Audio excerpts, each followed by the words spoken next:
আসসালামু আলাইকুম রহমতুল্লাহ। আল জাজিরার সাংবাদিক জুলকারনাইন সাহেব, যিনি জুলাই গণ অভ্যুত্থানে পিনাকি ইলিয়াস প্যানেলের লোক এবং তাদের সাথেই তার মাখামাখি সম্পর্ক, এবং জুলাই গণ অভ্যুত্থানে আন্দোলনে যে সকল মানে ইউটিউব ইনফ্লুয়েন্সরা আপনার প্রভাব খাটিয়েছে, তাদের মধ্যে অন্যতম একজন হলো জুলকারনাইন সাহেব।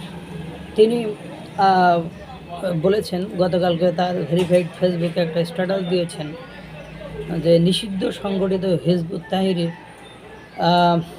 সদস্য, বিগত সরকারের আমলে 2 বার জেলে যাওয়া ব্যক্তি মোহাম্মদ ইজাজ এখন প্রশাসকের দায়িত্ব পালন করছে। অর্থাৎ আপনারা জানেন যে বর্তমান সময়ে সিটি কর্পোরেশনের মেয়র অনুপস্থিত, বা সিটি কর্পোরেশনের মেয়রের পদ অ্যাবলিশ করা হয়েছে, বাতিল করা হয়েছে।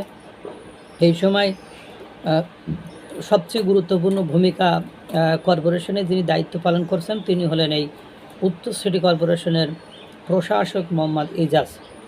এই ইজাজ ছাত্র জীবনে ছাত্র শিবিরের সাথে সংশ্লিষ্ট ছিলেন। যেমন দেখেন, অধিকাংশ হিজবুত তাহরিরের যারা সদস্য তাদেরকে অ্যানালাইসিস করে দেখা যাচ্ছে বা ব্যাখ্যা বিশ্লেষণ করে দেখা যাচ্ছে এরা একসময় ছাত্র শিবিরের সদস্য ছিলেন। যেমন মাহফুজ আলম, তিনিও একসময় ছাত্র শিবিরের সাথী ছিলেন। এটা জামাত শিবিরের নেতাকর্মীরাই বলেছে, কিভাবে ফ্রি খেয়েছেন, কোথা থেকে ল্যাপটপ পেয়েছেন, এই কথাগুলো ওনারাই বলেছেন। সেই সূত্র থেকে জানা যায় মাহফুজ আলম ছাত্র জীবনে জামাত শিবিরের সাথে সংশ্লিষ্টতা ছিল বা জামাত শিবির করত।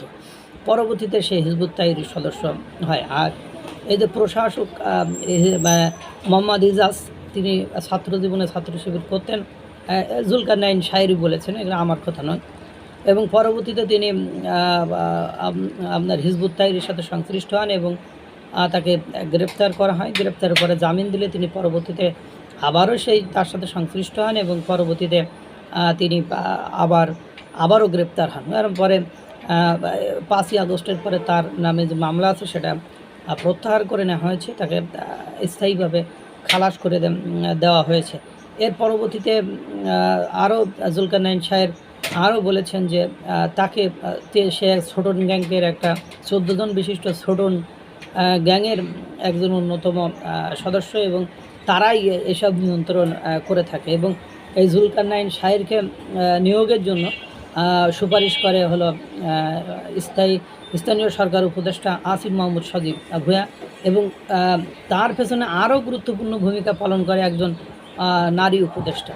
এবং তাহলে সবচেয়ে যেটা দেখা গেল, এখন বর্তমান সময়ে সিটি কর্পোরেশনের যিনি দায়িত্বপ্রাপ্ত আছেন তিনি একজন নিষিদ্ধ সংগঠনের সদস্য। যদিও মোহাম্মদ ইজাজ এই সংবাদ প্রকাশিত হওয়ার পরে তিনি বলেছেন, আমি ছাত্র জীবনে কোনো জীবনে ইসলামী কোনো সংগঠন বা ইসলামী কোনো দলের সাথে সম্পৃক্ত ছিলাম না। কিন্তু জুলকারনাইন সাহেব যেহেতু বলেছেন, সেহেতু এটা অথেন্টিক নিউজ অধিকাংশই ধরে নেওয়া যায়, কারণ তিনি আল জাজিরার একটা ইন্টারন্যাশনাল মানের পত্রিকার সাংবাদিক এবং তিনি খুব বেশি মিস বা ডিসইনফরমেশন দিয়ে থাকেন না, এটা আমরা সকলেই জানি। এই হলো দেশের অবস্থা, যে নিষিদ্ধ সংগঠনের সদস্যরাই এখন বাংলাদেশের প্রশাসক, বাংলাদেশ চালাচ্ছে, বাংলাদেশের ক্ষমতার চর্চা করেছে।